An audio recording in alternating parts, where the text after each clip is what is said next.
About 10 years ago, I had a very traumatic divorce and became a drug addict. And my entire life collapsed. I lost everything. I lost my company, literally everything. And I was very lost for a couple of years. And I'm not going to say, oh, I found Bitcoin, it changed everything. That's not what happened. I actually discovered a podcaster, a guy by Rich Roll. And I said, I want your life. How do you do this? And he explained it to me. I started a podcast. And that podcast grew, and I ended up buying a football club. I can see lots of people with Rail Bev stuff, which is incredible for me. All I want to say is, like, that we have a very amazing community here, and if you want to do anything in it, just go and do it, because everyone will support you. I mean, I can probably see like 20, 30 bits of Bedford merchandise, which is amazing. So big thank you to you all. I'm going to be the MC for the afternoon. I host a podcast called What Bitcoin Did. If you haven't heard it, please do check it out.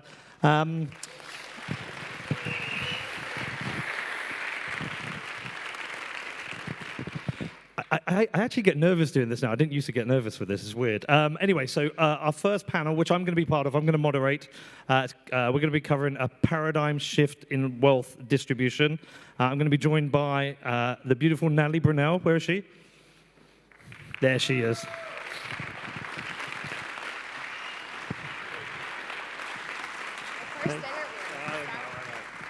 I keep telling Natalie she is the best we have.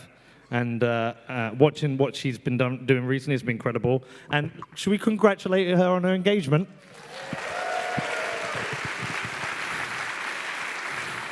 You were my first interview, Peter. There are Bitcoiners everywhere crying because they missed shooting their shot. Okay, next up, I'm not going to try Roy's third name. I tried it backstage and I failed, but we have Roy. We're just going to stick with Roy.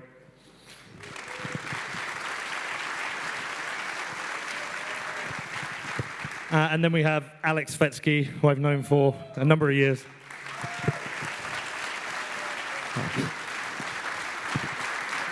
Normally I'd walk off now, but I'm moderating, so we'll sit down and do this. Okay. Let's start just by introducing yourself and what you do if people don't know who you are. Let's go ladies first. My name is Natalie Brunell, and I host the Coin Stories podcast. I thought that it was just going to be my hobby. I was a news reporter before, and it turned into my full-time job, and Peter was my first interview. A great episode, number 1. I did not know that. I'm Roy. I'm with Breeze. We basically develop the interface for the Lightning economy. We're developing products and tools that helps users and developers to use the Lightning network. Go Lightning. Most people know me as Svetski, but my first name is actually Aleksandar. I build Bitcoin businesses, and I write a bunch of things about Bitcoin and the more controversial topics, so I like to trigger people. That's why I think they brought me here. Okay, so it's an amazing panel. We're here to talk about a paradigm shift in wealth distribution, something we're all in the middle of and going to be thinking about a lot over the coming years. I've heard various people explain they think of Bitcoin maybe as bottom up. I actually think of Bitcoin as maybe middle out. I've traveled the world a lot covering Bitcoin, making films and documentaries, and what I seem to find everywhere is that it's maybe the middle class who are adopting Bitcoin more. But I'm really interested in all your perspectives on this. We'll start with you, Alex, and we'll work our way across. I would agree with you that the bottom-up approach doesn't seem to work because I live in Brazil now, and it's the same thing. You know, people don't have the spare cash to spend, and you know, I think by far in terms of like mainstream adoption, you know, countries like Australia, where I'm originally from, you know, wealthy European countries, America, etc., is where, you know, most of the sat stackers are, right? And it's and I think it's just it's the nature of that is the people who feel it the most, and that is the class of people who carry most of civilization, right? Is like, who are the largest taxpayers, right? Who are the people who carry modern society? It's the middle class. So I think that is an accurate observation. I do also think, just by the nature of how Bitcoin functions, you've got the way that it was launched, which is the only fair way that it was launched, is that people, whether through luck or through like extreme foresight, and it was mostly luck, ended up stacking a whole lot of sats early on, right? There is like mega Bitcoin holders who are, in my opinion, going to be extraordinarily significant people moving forward in the world. And then there's also like the Michael Saylors of the world and stuff like that. So it's, I think each class will adopt and take Bitcoin on for different reasons. But yeah, I think it's fundamentally driven from the center, which I think is an interesting observation. I'm coming from a technological standpoint, and I see Bitcoin as a innovation of technology. And when we reflect and think how technology spread and evolved in the world, it wasn't through the lower class. It was actually through the more well-off societies. So, for example, you don't have stuff like smartphone or high availability internet in places like Africa or the global south in general. It's slowly coming there. So innovation starts from the Western territories, the more well-off territories, and like if we'll be able to make Bitcoin a utility, if we'll be able to demonstrate the inherent value proposition that is embedded into Bitcoin, then maybe adoption will happen as like any technology spread. And that will be more of a top-down approach, but not top-down in terms of society, but top-down in terms of more like the rich are using it first because they're not busy in being in a survival mode, if that makes sense. When my mom was growing up under communism, she talked about how there were two classes, basically. There was the government and everybody else, and there were two sets of prices. There were the prices set by the government and then the black market. And I found out before my grandma passed away, I actually interviewed her. I took a camera and I decided to use my skills to actually interview my grandma about her young life because I knew that I didn't have children, so I knew she would never meet her great-grandchildren. And I was asking her about her life, and she was a cook. That's how she made a living. But the reason that my family was able to afford a condo in Poland was because she sold extra beef on the black market. And she put herself at risk doing it, but that was the only way that they were able to save up enough cash and buy a little condo in Poland. And then when we moved here, we were not able to take that wealth with us. We had to leave it behind. And it's just fascinating to see that so many people risk their lives, not even just for themselves, but to make the lives of their families and their children better. And so for my family, it was the hope of the American dream, which really represented the middle class in America, that spurred my family to, risk everything, start over, and move to a country where they didn't know the language, they didn't know the customs, and they started essentially from scratch in their 30s and 40s. And I really admire them, and there are so many people who do the same all over the world.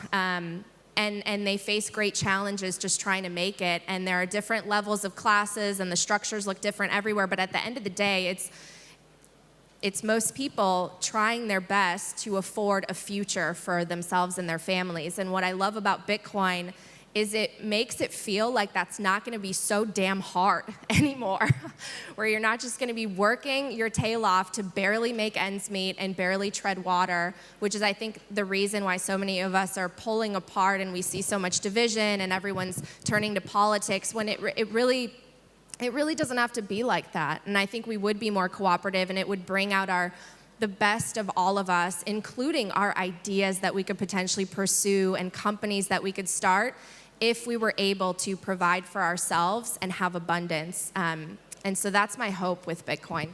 Natalie, you always come with these really interesting perspectives because of your family, their experience of escaping communism.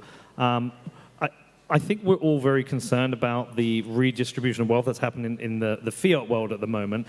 Is this something you've discussed with your family, and are they seeing the kind of warning signs of the slippery slope of what they've experienced? Well, one thing that I find really kind of sad is that they wonder if they made a mistake coming here, or to the United States, rather. They see their peers in Poland who, when they left behind, their friends were so jealous, right? They're moving to America. They're clearly going to have a way better life.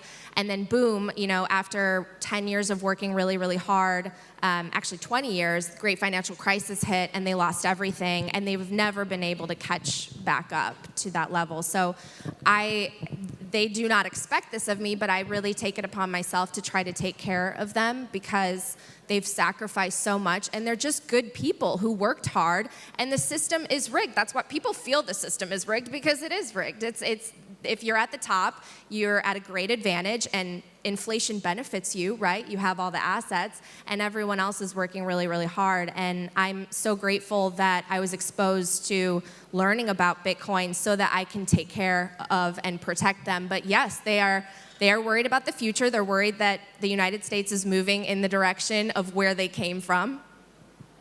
Think about that what you will. And they're sad to see it because they do believe in self-determination, in capitalism, in the individual creating their own destiny.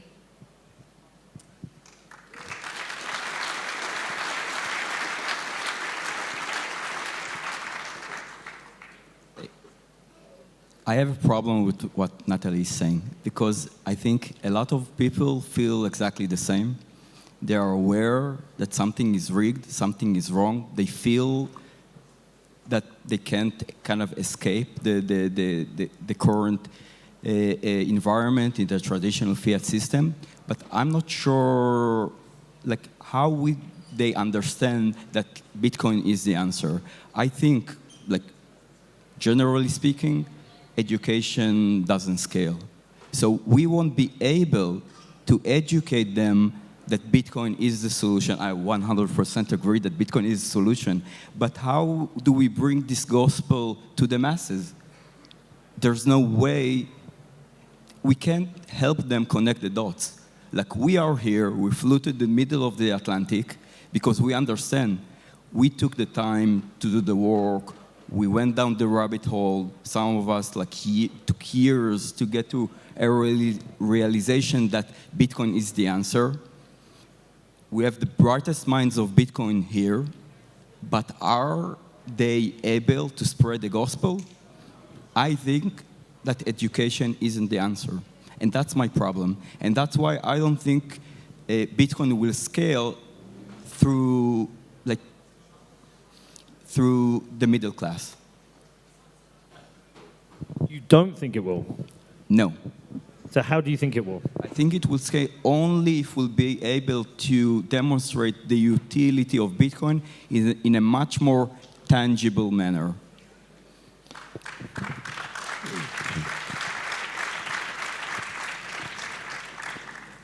So could you make the argument that whilst people sense there is a problem, it's actually not painful enough yet for them? There's no necessity. There's no need. Yeah. Well, Natalie's right. There is a need, but the need and the solution, the problem and the solution are disconnected. And there's no way people will take the time, even with the help of great educators like yourself, like Natalie, like Jeff. Jeff is doing an amazing job in explaining why we live the way we live. But who the fuck understands that? Besides us, no one. We're a cult. So do we need to infiltrate at a higher level? We need to manifest Bitcoin into a utility. That's the only answer. Okay, everyone. Okay, all right. So I know you want to be spicy, Alex, and I'm sure you will be. So we often hear people say Bitcoin is for everyone. But is it for everyone or is it for anyone? Yeah, I mean, you know the answer to that. I know. It's the latter, right?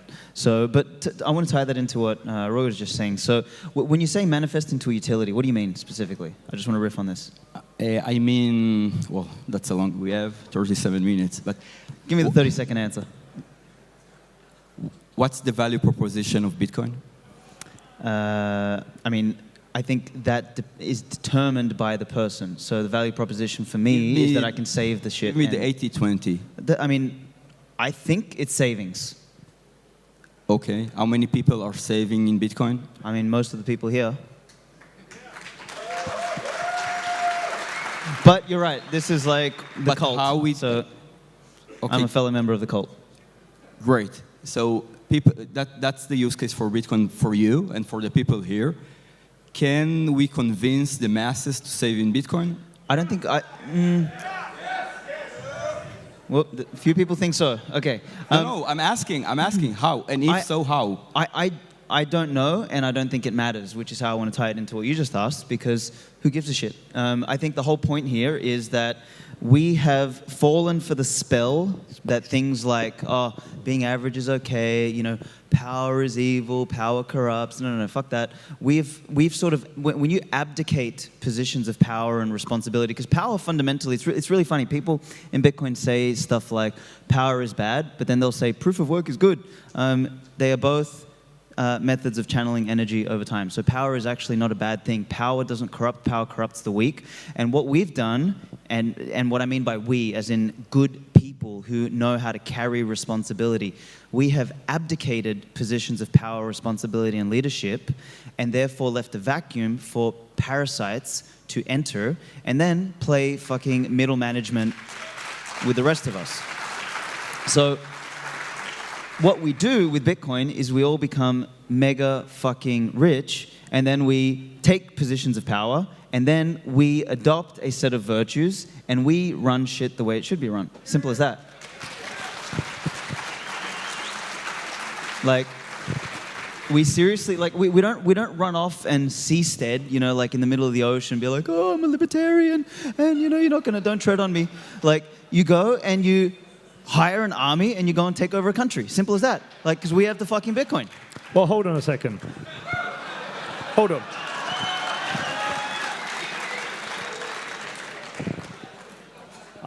I have questions. Please, I have answers. How do you know you won't be corrupted in the same way, but without the checks and balances to work against corruption? Okay, you seem pretty tyrannical. I am. Look, I believe in authoritarianism. I don't believe in totalitarianism. Big distinction, okay? Authority is something that is earned. Author.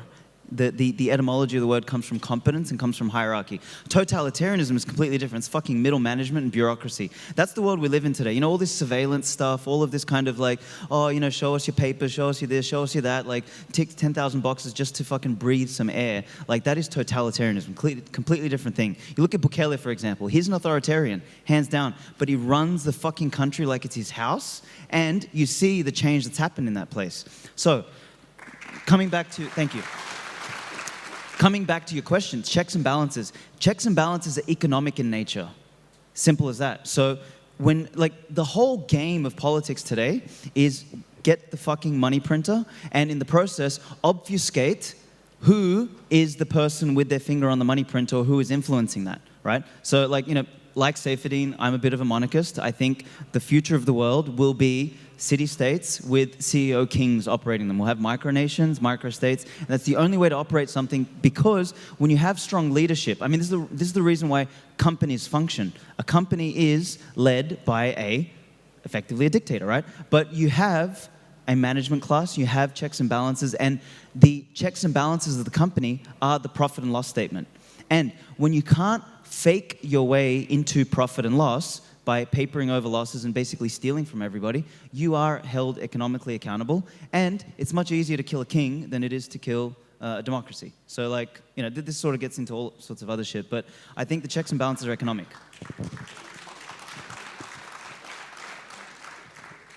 I have more questions. And I will come back to you, Natalie, All soon. right. My last question on this. Okay. I think we're deviating from the original subject, but okay. Where does the rule of law come from when it's purely economic? Sorry, the what? The rule of law. The rule of law. I mean, based on the territory operator. No, but who establishes the rule of law under a monarchy? The king. Lord Svetski decrees it. I think there's some risks here. We'll make a podcast about it. Cool. Done. Deal. Anyway, I'm going to change the subject slightly, and then we'll come back to spicy. So it's for anybody, by the way. Okay.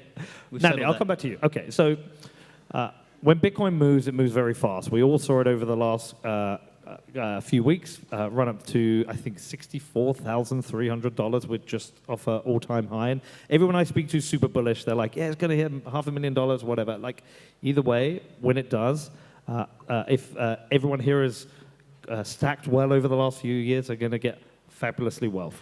And so there is this new wealthy class of Bitcoin has been built up. Assuming we're all one of those, what sense of responsibility do you feel with that? And I'll just throw an example from my point of view. I feel a sense of responsibility to support my hometown and build new businesses that think about things differently, that are cash generating, but also hold a Bitcoin treasury. That's a responsibility I feel. What responsibility do you feel?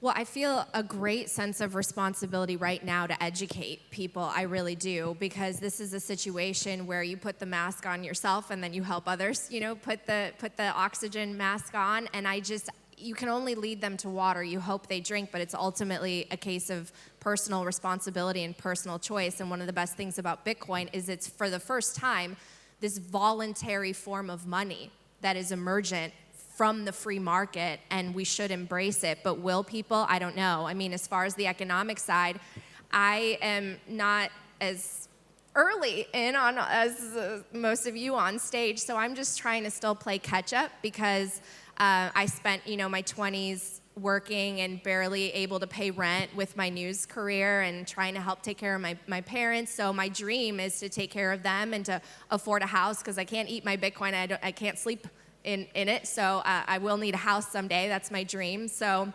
I look forward to the day that I can make that happen. But I think also what you're referring to is really an interesting, evolution that's going to happen within society, because now you have a form of wealth that someone can't confiscate from you, but technically they could potentially see how much you have if they know how to look at the blockchain, which I think is why we need to build more privacy tools, and we do need to put some more attention on this topic and the importance of self-custody and protecting your Bitcoin. I wonder, in the future what that's going to look like. Are Bitcoiners going to be somehow targeted? I mean, I hope not. There are other people in the world that have a lot of Apple stock or real estate who aren't, but I have more questions than answers, but as far as responsibility, I feel a great sense of that, to educate as many people as possible so that they understand and can start saving in Bitcoin. How about you, Roy? Do you think of do you feel any sense of responsibility with this? No. So, I don't feel responsible. I feel that my responsibility. So it's a very eclectic, diverse panel we have here. We have the ideology on to the right, and I have the educator to the left, and I'm a technology guy. Like, I believe in technology. I believe technology can change the world. So my responsibility, and I'm a bit, I know it's 3 days of a conference here in the middle of Atlantic. I feel like all we talk about is Bitcoin ideology, like in the, circle jerk. We're all Bitcoiners. Great, let's rule the world with Bitcoin. That's never gonna happen. The only way that we can bring Bitcoin to the masses, it's through technology. That's my responsibility. I feel very much responsible of the fact that we weren't able to build the tools. We weren't able to bring people and to manifest Bitcoin as a real utility that can help them with their day-to-day. That's my responsibility.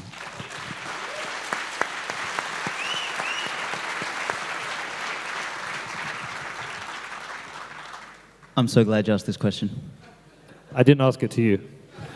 I'm still going to answer it.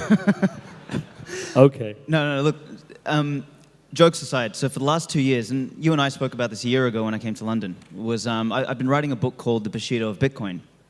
And the question I asked was, all right, we all are pretty confident that Bitcoin's going to win, right? And Bitcoin will win just by doing nothing else but just continuing to be Bitcoin. And we've got fantastic engineers and technologists like this that are building stuff. And you know, I mean, the enemy that Bitcoin is fighting is like literally self-defeating. Like, you know, if you want to see own goals scored, just look at the Federal Reserve and the ECB and everything like that. They are the master of the own goal, right? So it's going to win. The question afterwards, though, that I asked in this book, right, is, all right, do we become just another political parasitical class, right? Because when, in the past, when you've had wealth redistribution, wealth concentration, you just get a new political parasitical class, right?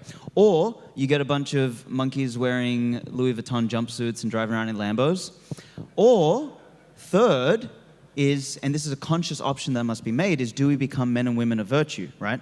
So what I tried to do is I looked back at what were the cultures that preceded the greatest civilizations on Earth. So I studied the ancient Greeks, the ancient Macedonians, the ancient Romans, the samurai, the Japanese, the medieval West, and I looked at what were the cultures that preceded these civilizations and what were the virtues that they carried or that they inculcated or that they embodied. And I use the word virtue precisely because it's not, like a virtue is something you do, a value is something you desire.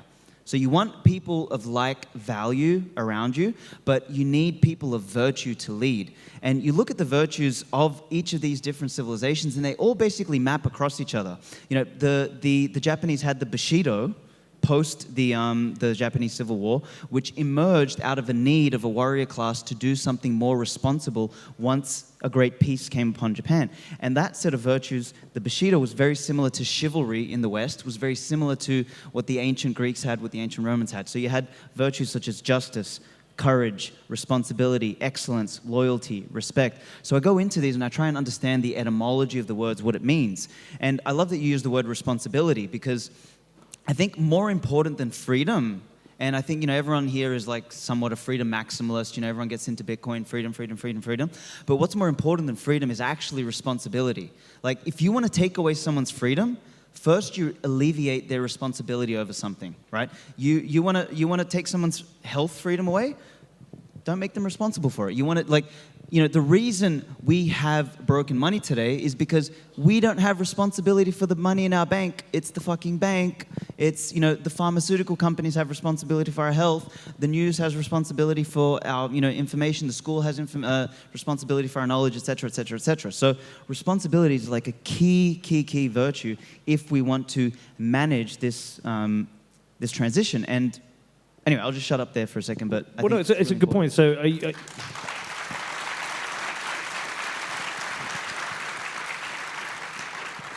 So one of the interesting things within Bitcoin is we see these trends emerge, whether it's diet, exercise, sunning your balls. We tend to see... I do all of them. We tend to see these come. And so do you think these are just downstream of people realizing they have a very high responsibility for the securing their Bitcoin? There are very significant consequences of fucking that up. And then from that, they've become responsible again, and they want to become responsible for every other part of their life. It's a catalyst, exactly. It rubs off. So once you start thinking about this, it's like it unlocks it. It's, you know, it's a meme and it's trite, but, you know, you get unplugged from the matrix in some capacity, and then you start realizing everything's a fucking scam, right? So then you start going around and you realize, holy shit, I'm eating seed oils. Maybe I should not eat seed oils. You know, holy shit, I'm doing this. Maybe I should not do that. You know, I'm sitting inside in front of a computer, you know, and I was like, blue light is killing me, right? So, like, you start to realize all of these. Now, granted, some things get taken too far, and I'm one of those extremists, but like by and large, what's happening is we're seeing a shift in the fabric of the culture of civilization. Like, people are starting to say, I need to take on more responsibility. And maybe they're not even articulating it that way, but they are manifesting that. And I think Bitcoin's a great catalyst for that. It's not the only catalyst. I'm in other groups these days. Like, I've been off Bitcoin Twitter for a little while, and I'm sort of like trying to orange pill, sort of red pill people. And I'm finding that they are extremely responsibility oriented. And, you know, that for me gives me a hell of a lot of hope for the future. And that is the basis of a aristocratic class. Like, and I mean aristocratic in the true sense of the word, which is to do with, you know, knowledge, power, and responsibility. That's what it means to be aristocratic. Like, that's what the traditional term meant. We've kind of skewed that in our heads. And like, there is no doubt about it in my mind that Bitcoiners are going to be the new aristocratic class. Whether you like it or not, you're going to be 10x, 100x more economically significant than everybody around you. So you have a duty as an aristocrat to build something. Like exactly what you're doing. You may not like it, dude, but you're a fucking aristocrat. You're not a pleb. Can I just... So the thing is, you have to begin to act like it. And that doesn't mean like holding your spoon with your fucking pinky out, right? Like it means like doing what you're doing. Like buy a football club, turn it around, and do something good for the community. That's the whole point. Well, and Alex, I love what you've also shared the fact that we really can't have a system of personal responsibility when actions have been divorced from consequences. And Bitcoiners are very aware of consequences, and there should be. I mean, capitalism, if risk fails, it should be allowed to fail and not just, bailed out by a Federal Reserve and a central authority. But right now we live in a system where there are no consequences, and everyone wants, that easy pill that's going to fix all their problems, and they don't take responsibility for anything. Yeah, take a Prozac, here's some Ozempic, you know what I mean? That'll fix you, get a little money, credit card, it's all right. And we're not taking responsibility right now. Because basically what Alex is saying, okay, let's sit and wait. We'll win. In either case, we win. That's not what I said. I said that we should start to establish the virtues in ourselves for the time when that comes. So we need to prepare that from now, and we need to build towards that. I'm not saying sit back. I cannot sit back. I'm a fucking psycho. I got to build something. I got to work on something. Okay, so it's about us. Correct. Every single one of us needs to actually do something towards manifesting that, not just sit back and relax.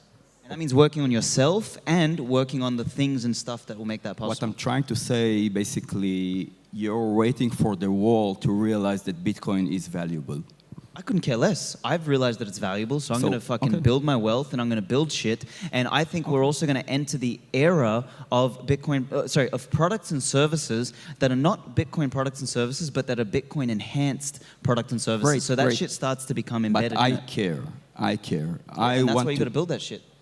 Yes, but we need to bring the world to Bitcoin instead of bringing Bitcoin to the world.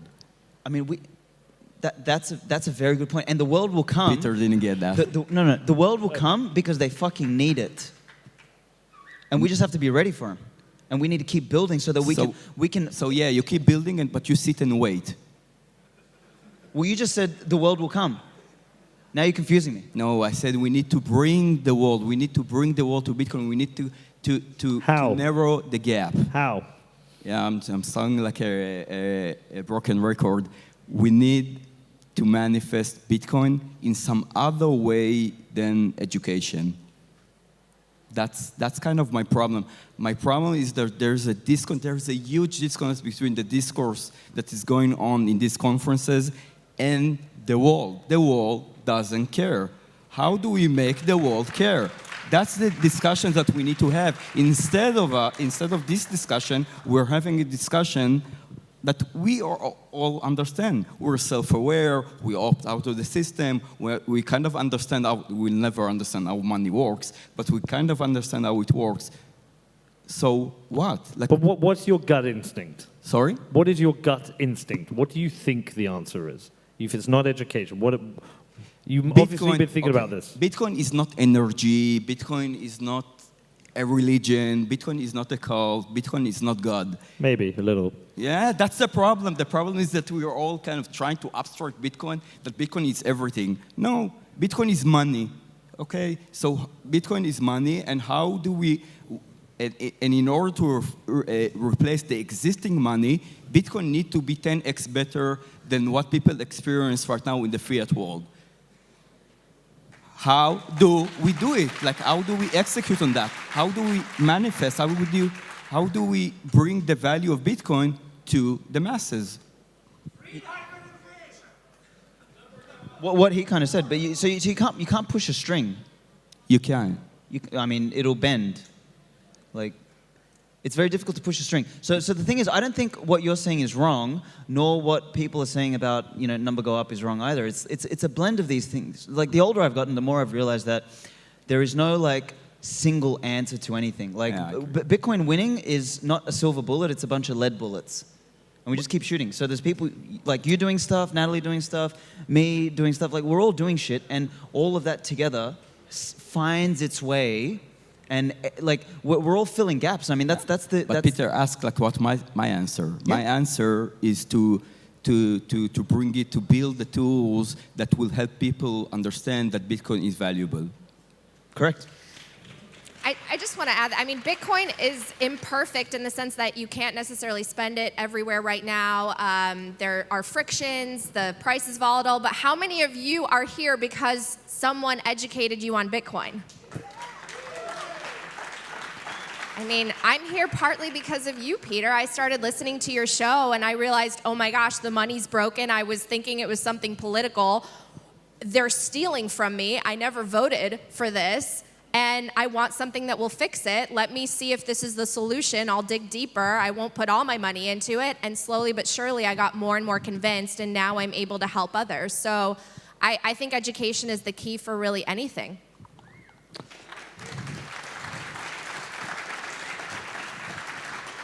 And we have to vote harder. I'm kidding. So, I mean, I'm with Alex. I don't think there's one answer. It's not just education, and it's not just technology. It's everything. But do you not think, if you think about it, if you take a step back and you think in 15 years, we've gone from an invention of a technology, a monetary technology, like no other technology before. It is now in the hands of millions of people around the world. It is discussed at the highest levels of government. We have podcasts and TV shows and films been made. We have conferences probably every weekend in the world.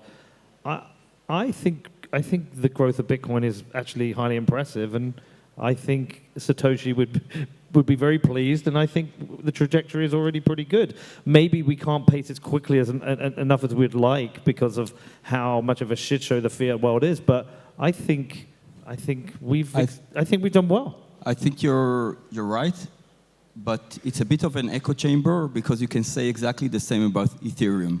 Like people can sit right now in a crypto conference. Give me a second. Give me a second. Hold up a second. People are sitting. Hold on a second. Where's the pitchforks? People are sitting right now in crypto conferences, 10x larger than this conference, talking about how crypto is changing the world. Okay. With a lot of money, with a lot more money than we have, with a lot of more influence that we have. So what's the difference? Education. But so I heard education for the couple, but clearly education doesn't work because they have 10x money, 10x people that bought crypto. What do we do about that? Do we have to do anything about that? Okay, so you're back to Svetski. Let's wait till they come to realization that it's broken. So I hear your concerns and criticism. I still don't hear your ideas and solutions. My answer to that? Great. Really? I didn't hear it here. But. No. Really, in product, there's a saying that a product needs to be 10x better to replace the previous product. And the value proposition of Bitcoin is to me, like the way I define it, it's very clear to me. It's peer-to-peer electronic cash. Yeah. Very simple. It's money. It's peer-to-peer electronic cash. So what we need is to find the ways that this value proposition that didn't exist in the world previously, how does it help people? So that's my answer. My answer is building the products and the tools that will allow people to opt out from the existing economy into a peer-to-peer economy.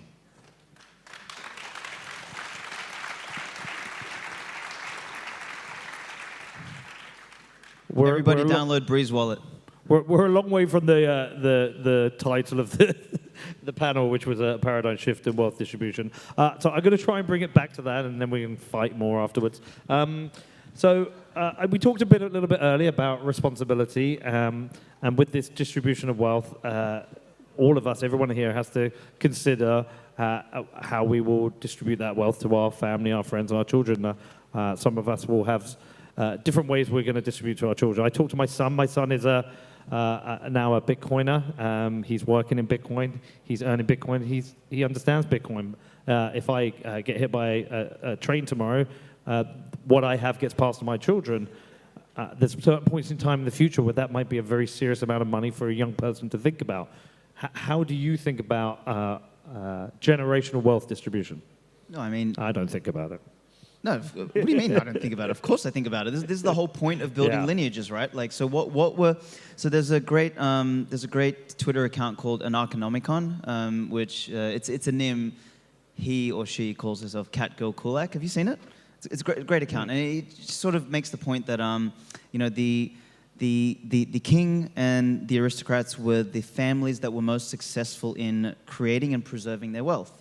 Which is essentially what you're talking about, is like, how do you preserve that down the line? And we have an opportunity to do that once again with Bitcoin. This is why I'm such a believer that Bitcoin will bring back the age of, maybe not kings and queens in the way we imagined it, but like that sort of strong, powerful family and lineage will come again, because you now have the ability to store your wealth and save it across generations.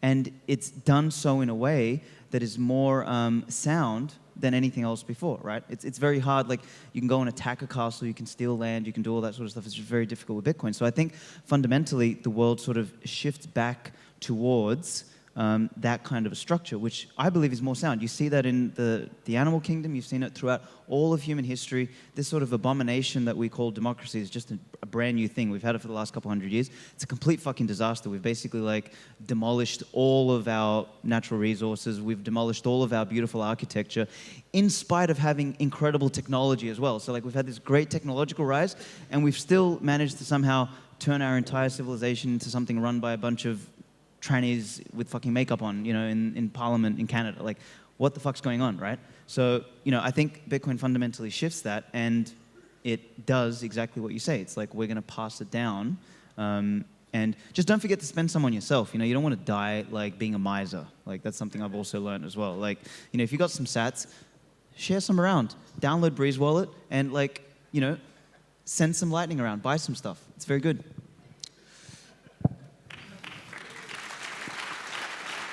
I'm getting a referral code, breeze.com/Svetski. So yeah, I think my problem is, again, that you speak. It's true, and you're right, but we need to kind of bring it down to earth. So okay, I'm a Bitcoiner since 2013. And I walk around here in this conference, and people ask me, okay, which hardware wallet should I use? You're talking about like passing the wealth to the next generation. Like, we don't know how to do that. Technically, like, there's no way, and we're a very experienced Bitcoiner. Ask like 5 Bitcoiners how to do that, you'll get 10 different answers.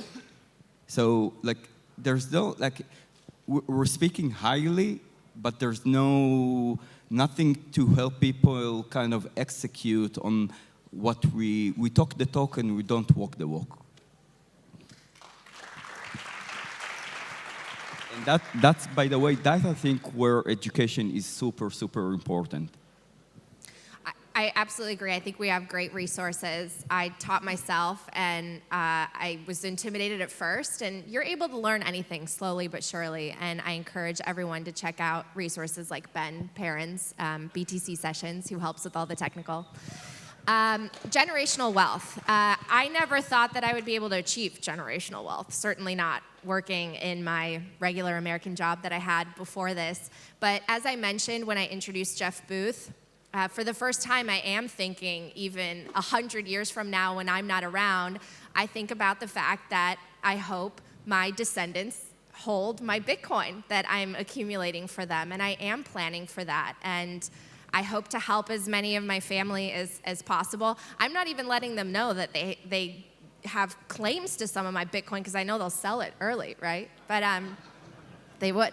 But it's beautiful that we can drop our time preference and start to think about that, because one thing that I love about this panel talking about wealth, distribution and how that's going to change. One of the biggest frustrations that I felt and that I saw throughout my journalism career is wealth concentration that felt so unfair, that it wasn't a system of equal opportunity, because I don't believe in equal outcome. Absolutely not. I believe in a meritocracy where you put in the work, you provide value, and you're judged on the content and value of what you provide. And we don't have that system. We don't have free markets. We don't have true capitalism. We have something that is completely debauched and manipulated at its core because our money is broken. And so my hope is that wealth will be distributed differently, perhaps more equally, in a system that's based on a unit that no one can mess with. And so it will be based on your merit. It will be based on the services, the goods that you provide, judged in a fair manner. And some of that will fail, and more probably will fail, right? But maybe we won't have this sort of concentration of power, political power, the mass monopolization of things like healthcare and food that has wreaked havoc on so many societies across the world. And I think that it will be a more egalitarian society, because I think there are some brilliant, amazing workers out there who just haven't been able to put their ideas out there in a system that is broken at its core with money.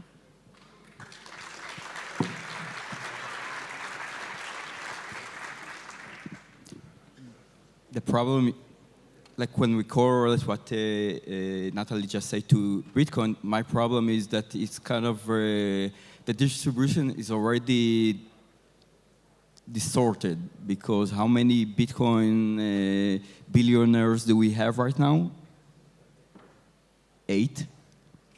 I don't know. I'm not counting. 8. Okay. Billionaires, 8. So we have a problem. Like we have inherent problem, because most of the coins were already mined and distributed. So why is that a problem? No, I'm not saying. I'm saying in terms of like equality. So now we need to build ways to distribute as much as Bitcoin as we can to as many people as we can, with the Bitcoins that we have left. Okay, I'm conscious of time. And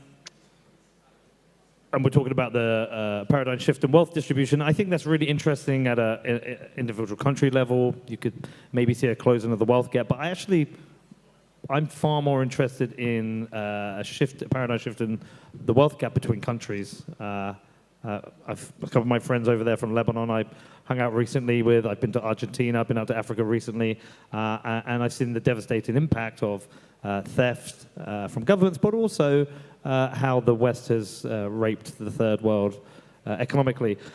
So that's what I'm excited to see, a shift and a raising up of countries who've been attacked by the West. What kind of things do you look forward to with this shift in wealth distribution? I mean, I don't really care about the countries. I just think. What do you care about, Alex? No, I mean, just like, it's like whatever. Like people sort themselves out. Like the whole point is that people need to. But can you not just enjoy seeing it? I mean, fine. What? Can you not just see good things of the world and enjoy it, like a flower? I can. I'm just like, I just don't care about like country and continental conflicts and all that sort of shit, because like that's going to happen forever.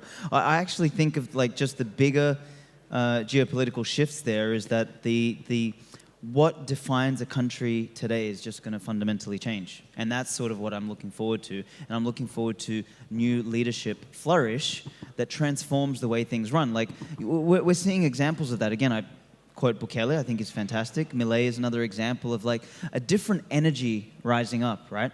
And the way these energies and the way these people are going to lead is fundamentally different than the way things have been happening like for the last couple hundred years. So that to me is interesting and exciting. Like I'm thinking a different paradigm, right? And like and that's why I keep coming back to this idea of like a paradigm shift in governance. Yeah, well, I mean exactly. But a paradigm shift across the board in all of these things. Like we've had the paradigm that we've been living in is one of outsourcing your responsibility onto other institutions, health, pharmaceuticals, news, schooling, and all this sort of stuff, right? Banking, etc.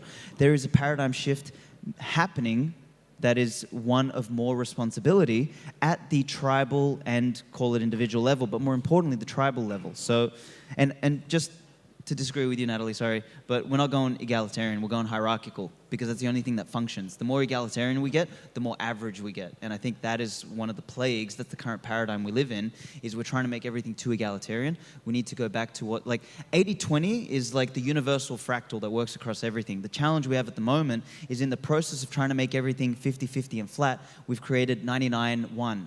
Right? Because egalitarianism doesn't fucking work. As soon as you try and do something, when you try and impose equality on something, you don't see two equal trees or two equal mountains or two equal animals or two equal people. Like, we're all different. Like, I'm looking at this spectrum of people out here and you all look different. And that's a good thing. We don't need to all look the same. That would be really fucking boring. Like, you have different colors for a reason. There's blue, yellow, red, orange, green. If you go and take them and try and make them egalitarian, you know what happens? You turn it all into gray. Gray is communism. It sucks. So you want some difference. So that was my closing comment. Thank you. It was a good one. You've mentioned your friend from Lebanon, Eli. He's also my friend. And we actually met in a Bitcoin conference back in 2021, I think. And the only places where we can meet is in Bitcoin conferences, because Eli lives 200 kilometers from me. I'm from Tel Aviv, Israel. And Israel and Lebanon is in a state of war.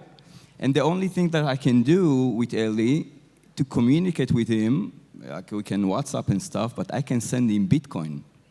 Like, there's no way we would be able to exchange value under the regime of the state of Israel and the state of Lebanon. But Bitcoin, when I talk about like manifesting the value of Bitcoin, I mean exactly that. The fact that me and Eli can exchange value is because of Bitcoin. That's the way we bring Bitcoin to the people. And the people of Lebanon are like, we don't have a lot of time left, but they're using, instead of Bitcoin, they're using USDT. So we're fucking them all over again.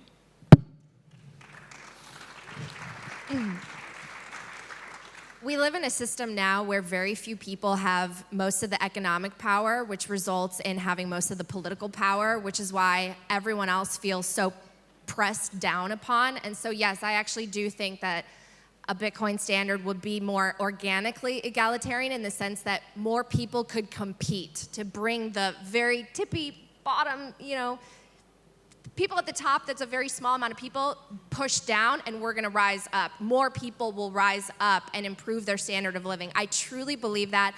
I think that Jeff is so right, and you create the world you live in. I'm choosing a very positive Bitcoin world and a bright future where we get along more. And I'm so excited because so many of you have brilliant ideas that maybe you haven't been able to pursue. Bitcoin gave me the chance to pursue my dreams, and I can't wait for more people to be on the Bitcoin standard because I think that the world will be a better place. I do.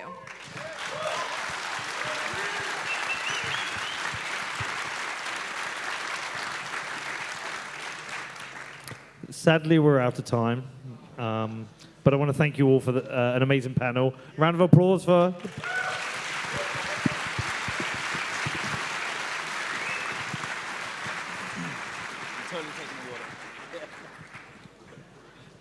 Great. Yo! How you doing? Is there a gap now or straight on? Straight on.